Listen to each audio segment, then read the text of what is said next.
ప్రభు అయిన యేసుక్రీస్తు నామములో మీకందరికీ శుభములు. ఈరోజు వాక్య భాగం చదువుకుందాము.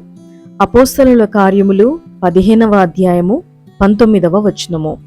కాబట్టి అన్యజనులలో నుండి దేవుని వైపు తిరుగుచున్న వారిని మనము కష్టపెట్టక.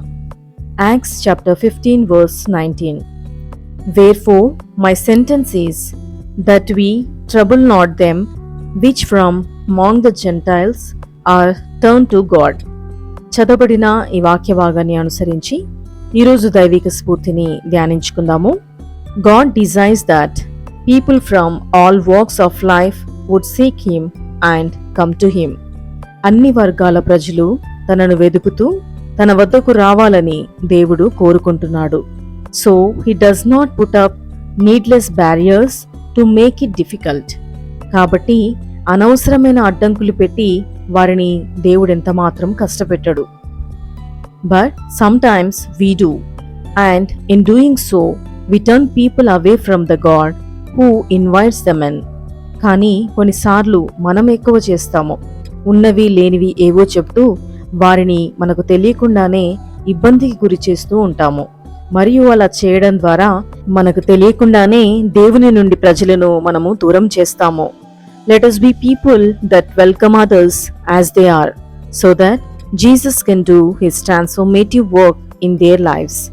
యేసు వారి జీవితాలలో తన పరివర్తన కలిగించేలా మనం కూడా ఇతరులను ప్రభువులోనికి స్వాగతించే వ్యక్తులుగా జీవిద్దాము.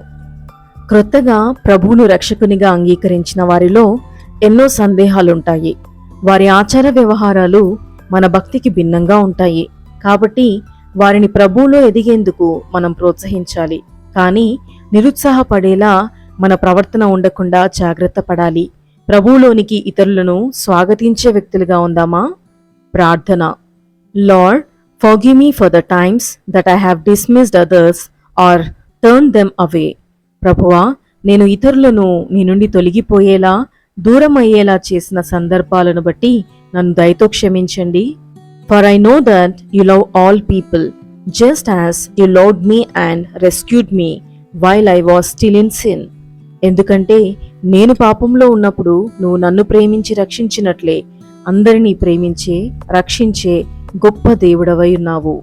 Give me the grace and compassion to invite others to experience you. నీ సన్నిధిని అనుభవపూర్వకంగా తెలుసుకునేలా ఇతరులను నీ యొద్దకు ఆహ్వానించడానికి నన్ను నీ దయా కరుణతో నింపండి. No matter who they are, so that your salvation and transformation may be at work in them too. దానివల్ల వారు ఎవరైనప్పటికీ పరివర్తన చెంది మీరిచ్చే గొప్ప రక్షణ పొందగలరు. In Jesus name amen. యేసు నామములో ప్రార్థిస్తున్నాను తండ్రి, amen. Praise the lord everyone. ఈ క్లుప్త సందేశం మీ ఆత్మీయ జీవితానికి దీవెనకరంగా ఉందని నమ్ముతున్నాను.